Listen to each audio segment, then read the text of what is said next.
feed at the moment. Here we are on Instagram Live. Welcome to Wednesday Night Live on Instagram.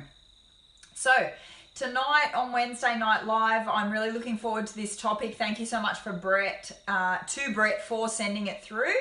And this topic is about mindset, passenger or horseman, when that changes or when it should change. And this is a fantastic topic. It's one that I do get asked about pretty frequently in the horse industry, so to speak.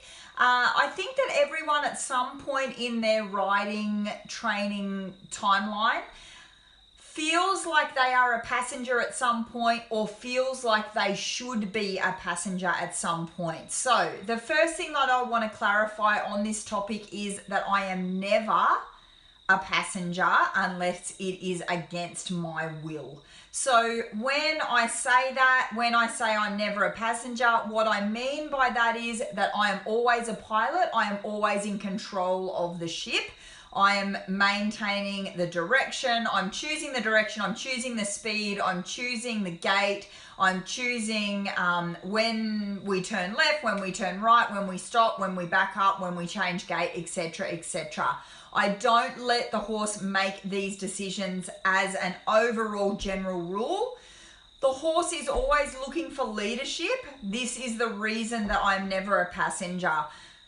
The alpha horse or the lead horse in the herd doesn't say to the other horses, I feel like a day off today, you guys can handle it for today, I'll pick it up again tomorrow. It doesn't happen. The lead horse is always the lead horse. And whilst certain tasks or investigations or protections might be allocated to horses further down the mob, they aren't, the alpha horse does never relinquish their position and never relinquishes what they're doing. So the horse is always looking for leadership and needs to know who is in command of a situation to feel like they are protected, to feel like they can trust the situation, and to feel calm and in respect of whoever's in command of the situation. If I am flexible in when I am not in control of a situation, the horse will believe that he needs to find another leader that is worthy of leadership and that one that is actually going to maintain that consistent leadership throughout the interaction or throughout the session and ignore me, or he's going to go ahead and take that responsibility on himself and feel like he needs to become a suitable leader, and he's going to start taking actions in regards to being a suitable leader and ignore me, or which can lead me into all sorts of issues, both under saddle and on the ground, as you can imagine. So that's rule number one, but Wednesday Night Live does not end there.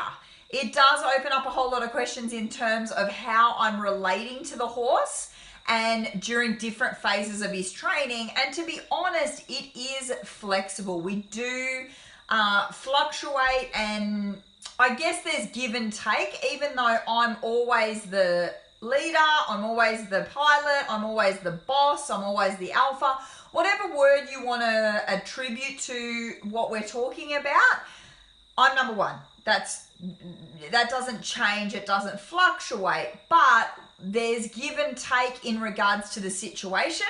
Depends on the work at hand, it depends on the horse that I'm dealing with, and it depends on the personality of the horse that I'm dealing with, because different horses are going to need to be led a lot stronger than other horses that may not need to be led as much, or that you can afford to have a little bit more of a partnership kind of conversation with. So let me elaborate on that. For example, if I'm working with a young horse, let's start at the young horse, let's start from a colt that I'm starting under saddle. I want him to know that I'm calling the shots at all times. I don't want him, when I say turn left, I don't want him saying, oh, I don't feel like turning left, let's turn right. I don't want him saying, oh, I don't feel like stopping when you're asking me to stop. I don't want him saying, oh, I don't really want to walk on. I don't want him questioning what it is that I'm asking him to do, because obviously when you're first bringing a horse on under saddle and you're training a colt to be ridden under saddle, it's very important that you establish those ground rules early on. I personally have worked with a number of horses and had to restart a number of horses that were started by people with a different philosophy or a different approach, if you like, or a different level of education. And what has happened, I get a lot of people saying, oh, I've already sat on him and he's fine. It's not difficult to desensitize a horse for a human to sit on them. That's not the hard part. Generally, that's not the bit where the horse is going to have an issue and maybe you're going to get some undesirable behavior in the colt starting process. Generally, you're going to get undesirable behavior when you start saying, I want you to walk here, I want you to stop here, I want you to turn right, I want you to turn left, and the horse starts to realize that he is being piloted. So if he hasn't had the ground training and he hasn't had the pre-training in order to help him accept that situation, then that is what is going to cause him some issues in regards to that. You're potentially going to end up in an argument, and oftentimes during the argument, the horse's mind is split, and so then he finds himself in a tense situation. He hasn't been in a tense situation with someone on his back before, and then bang, you get explosive behavior that he doesn't know how to deal with that behavior, and then you get undesirable behavior, which we sometimes don't know how to deal with. So that's why the colt starting process is so vital and so important in your horse's career. So I want him to know that I'm calling the shots. When I say turn left, we turn left. When I say turn right, we turn right. But the exception to the rule, and really this comes down to feel and timing. It's not just, oh, there's an exception, and so if my horse decides to turn right when I'm asking him to turn left, that's okay. I must stress that that's not what I'm saying in this situation. What I'm saying in this situation is that sometimes if I'm out in the arena, or if I'm out in the paddock, or if I'm out on the trail with a young colt, and let's say, for example, we start to go up a hill, and let's say when we start to go up that hill, I start to ask him to trot on and move his feet a little. Let's say he starts to trot on, and I'm sure we've all experienced this at one time or another. The horse feels like it would be easier for him to lope at that moment, and so he begins to lope up the hill, and it's nice and calm, and it's nice and forward, and he has offered me a lope under saddle. So technically, as the pilot, I didn't ask for that lope, but what I did ask for was the forward. What I did ask for was the horse to change gait upwards going up the hill. So what I can then do is I can go ahead and I can own that trot, or I can own that lope, or I can own whatever it was that the horse offered me. So if I find myself in that situation where I've gone and I trot him up, and he does a few strides of trot, and then he thinks, oh, it'll be a lot easier for me to lope up this hill, and I feel like he's not out of control. If he's out of control, I immediately one rein stop him, and I say, no, that isn't acceptable behavior on when you're being ridden under saddle. But if he pops into a nice lope and he just sort of starts to bowl along, I am absolutely going to start going, yep, like that. Couple of little smooches, so he hears the smooch, which he's already been trained on the ground that means to lope, and so then I own that canter. So the horse, even though he was the one that did it first, instead of him going ahead and popping into that lope and going, oh, I made a decision, maybe I'm allowed to make decisions, what he does is he pops into the lope, and I agree with him and I give him the cue for the lope by smooching, and then he goes, oh, she's asking me to lope. We're loping, and then we're a team, and then we're a partnership. So immediately I've owned that situation. So I hope that you guys can understand what it is that I'm talking about when I'm talking about owning that situation and taking control. So I'm still the pilot, even though the horse may have offered that to me to start. The reason that I want to go ahead and make that my own without telling him that he's wrong for offering the lope before I ask for it, providing that I think that I'm safe in that situation, what I'm really wanting to encourage in a colt start, of course, is confidence, primarily number one. and forward, in control. So if I've got confidence and I've got forward, I'm going to go ahead and reward the horse for that behavior. That is exactly why I'm going to go ahead and own that lope, even though I may not have asked for it. It's very important to understand that distinction between when the horse is just giving me things that I don't want and when he's offering me something out of generosity or out of curiosity or out of just being a young horse, and I can see that as an opportunity knocking on my door, and I can take advantage of that opportunity. So let's move ahead to my intermediate horse, and let's say that my horse starts to offer me different things in intermediate training. This is probably the time when it's a little bit more appropriate to say no. So with my colt, I'm definitely going to say no now and then, but I don't want to suppress his enthusiasm. I don't want to tell him he's wrong. I don't want to say, no, you shouldn't have cantered. No, you should have. I mean, obviously, if he's giving me undesirable behavior, I'm going to say, no, that's not what I want. No, that's not what I want. But if he's offering me things that I like, then I'm going to try and own them as much as I can and take control of that situation. With my intermediate horse, that's when I've already got him confident under saddle. I've already got him moving forward under saddle. So with my intermediate horse, it's more appropriate for me to say, actually, no, mate, I didn't ask for that. We're trotting. No, I didn't ask for that. We're stopping here. No, I don't want to turn right. I asked you to turn left. And I'm going to say, no, no, no, no, no. I still don't want to shut down his curiosity, and I still don't want to tell him he's wrong and shut down his enthusiasm for the ride. But what I do want to do is teach him extended manners, which means that I want to teach him that there's certain times when certain things are appropriate and certain times when things are not appropriate.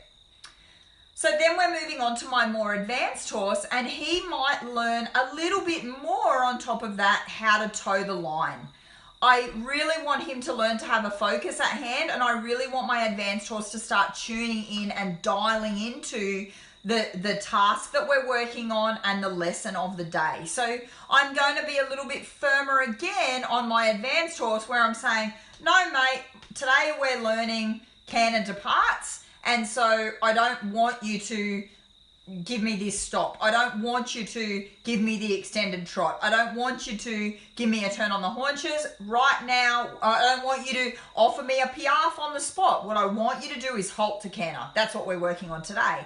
So again, I don't want to dull his curiosity. I have to be very careful about not dulling my horse's curiosity when it comes to all of these interactions with him. So I'm definitely going to be a little bit more focused with my advanced horse and a little bit more zoned in on the task at hand. Finally, with my partnership horse, I go back into conversation mode. So for example, Cooper and I are absolutely having a ball with each other at the moment because we are really learning to play with each other, and he's learning to offer me things, and we're having a real conversation. So I've spent the last couple of weeks with Cooper on the ground, and I've spent the last couple of weeks really starting to make sure that Cooper's sound in his body and make sure that I'm keeping fun in our interactions and all that sort of thing. I'm really taking that seriously at the moment, because Cooper often, because he is the advanced horse, because he is the demo horse, because he is the clinic horse, he's really, he's the sort of horse that he tends to get pulled out of the paddock and, righto mate, we're going to work, this is what we're doing today, So while I had the opportunity, while I'm at home for the next couple of weeks, or I have been home for the next couple of weeks, for the last couple of weeks, I really wanted to hone in on really making sure that I was focused on him, and I wanted to focus on what was right for him and not worry about what I wanted to work on. So I spent a couple of weeks on the ground with him, just making sure that he's really strong in his body and he's really responsive, and that we're having a lot of fun. So I've been doing a lot of strengthening work on the ground, but I've also been doing a lot of liberty work, which Cooper absolutely adores. He has a lot of fun with me, and we've been really playing with each other in the paddock. So the last couple of days I've got back in the saddle and I've been riding him, and the first day we had a really great lesson together, and he sort of started to offer me quite a few things as I shortened him up in the body and really elevated his front end. He started to offer me little steps of piaffe and little steps of, you know, I'll use the word passage, but, you know, I mean, I'm talking about a Western horse here, so he is pretty long and flat in the body. And he's really learning to shorten his body, but he doesn't have a big expressive action in his movement. But that's okay. In his own way, he's really been shortening. He's really been sort of dancing with me, which has been so much fun. So the first day that I rode him, I was just doing something simple like travers down the long side of the arena, making sure that he was supple in his body and working on that little bit of collection. And what I wanted to do was do the travers around the corner. So I had him going down the long side, and then I asked him to hold that body position while I asked him to go around the corner with me. And asking him to go around the corner, he interpreted that as a little bit of a cue for a canter pirouette. So what he did, because I've been teaching him that, you know, 2 months ago or 3 months ago. So what he did was he thought, oh, I know what you're asking me to do. You're asking me to do that little canter pirouette. So as we came around the corner in travers, he kind of elevated his front end and took a big old canter stride around in a circle. Only one stride, but I really praised him and over rewarded him. Oh, good boy, good boy, good boy. Because now we're at partnership level. What I'm doing is I'm really encouraging him to have that conversation with me. And I know that Cooper is offering me those things because that's his interpretation of what I'm asking him for primarily. And it's also his interpretation of what he thinks I might be looking for within the movement. And because our sessions have been challenging physically but short, he's kind of looking for the answer that's going to get him over rewarded. So he threw that at me on the first day, and I over rewarded him and I gave him a big rub. And then today I rode him, because it's only the second day that I've ridden him this week. Today I rode him, and again I went to shorten his body, and he struggled a little bit more today. So he really kind of pushed against it and didn't really want to do it, and then he was playing in the canter where I actually asked him to canter today. So he was sort of like, oh, really shorten his body, but then he'd throw his head up in the air and sort of play about a little bit because he found it challenging, because I was asking him to use his body in such an intense way. And so he told me a few times, oh, I'm really struggling, oh, I'm really struggling. And I kind of held him together and I pushed him through it. And I said, come on, Cooper, I want you to try. Come on, Cooper, I want you to try. Give me something I can reward. Give me something I can reward, because he wasn't as generous as he was on the first day of riding. But we were still having fun, and he was still kind of throwing all these things at me and shortening and piaffing and doing all this sort of stuff. And then finally, I got him to do a beautiful collected canter, really collected, really slow, really up in front, and very, very straight, which is something I've been working on with him, because he tends to fall out. He doesn't like to hold that powerful, strong canter. And I really over rewarded him for that behavior, or for that movement. So with Cooper, I'm really riding him definitely not as a passenger, but it's more conversation style, because, you know, Cooper knows, I know, everybody knows that I'm the boss or the leader or whatever it is. He knows I'm calling the shots. He knows if I'm going to tell him to stop, he has to stop. He knows if I'm asking him to go, that I'm asking him to go. But we've arrived at that beautiful partnership place, which is where I'm really hoping that everyone is going to get to at some point with their horses. That's my whole philosophy, is arriving at this partnership place where it turns into a conversation.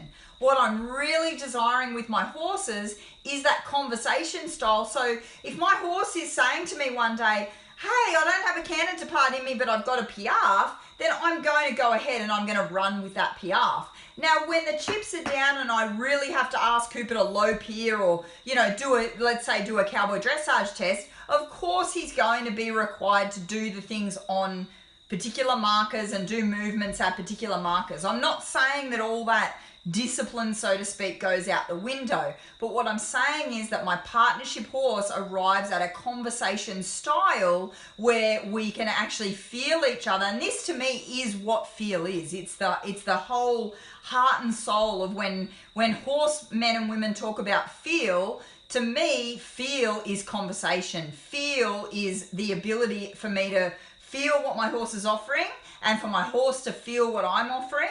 And we have that beautiful conversation together that turns into a dance, and it turns into enjoyable company. You know, as I said, Cooper and I have been having an absolute ball with each other. You know I get off him with laughing and smiling and with a big grin on my face, and and when I do, and when we finish, he's nickering and chatting away and having a big old conversation with me. He follows me back to the gate. He really enjoys his work at the moment, and definitely when I walk out the paddock with the saddle and everything like that, he's marching up to me. He's interested. He's engaged because he feels empowered by our sessions. So I hope that I've made sense tonight in regards to, and I've only really gone through 4 different phases of training. So rule number 1, I'm never a passenger, but there's always exceptions to the rule. And the exception to that rule is it depends on the work at hand, it depends on the horse, and it depends on his personality. So if I've got a horse that's really pushing against me and really challenging me and really challenging my leadership and misbehaving, then of course I'm going to be saying, nope, walk here, nope, trot here, nope, do this, nope, hindquarter yield, etc., etc. But if I'm working with a generous, open-minded young horse, then I'm going to own the things that he begins to offer me, but I'm going to make sure that I still have control and leadership over that colt. And when I'm working with my intermediate horse, it changes again. And then when I work with my more advanced horse, it changes again. And then when I work with my partnership horse, it changes again. So I hope you guys can see how the relationship evolves and how that how things change as we start to evolve and work towards our partnership horse. So Instagram and Facebook Live. Or Instagram and Facebook. The replay will be up very, very shortly. Thank you so much for watching. I really appreciate it. I am heading to the United States in I think I've got 3, no. I think I've only got 1 more Wednesday night live, and then I go ahead and head to the States. So what I'm going to do for you guys is actually pre-film the Wednesday night lives, and I'm going to schedule them so they will upload themselves. Obviously it won't be live, but the topics will upload themselves at 8 p.m. Australian Eastern Standard Time. So what I need to be able to do that is I need the topics. So I really would appreciate you guys sending in anything that you want me to talk about. Don't be shy, send in your topics. Trust me, I'll be able to use them, whether it's for Wednesday night live, Q&A Tuesday, rider reflections, thoughts from my walk, questions with Tanja, my newsletter, articles that I send to magazines. I'm always looking for topics, and there's always somewhere that topic is going to fit. So thank you so much for watching. Please go ahead and tag anyone that you think may be interested in this talk tonight, Wednesday night live, and I will see you guys all for next Tuesday for Q&A Tuesday, and then next Wednesday for Wednesday night live. I hope you're all having a great week with your horses, and I will talk to you all soon, and I will see those of you that are coming to the Feel, Timing and Balance Clinic this weekend at Glenray Showground. I will see you all there. Thanks for watching.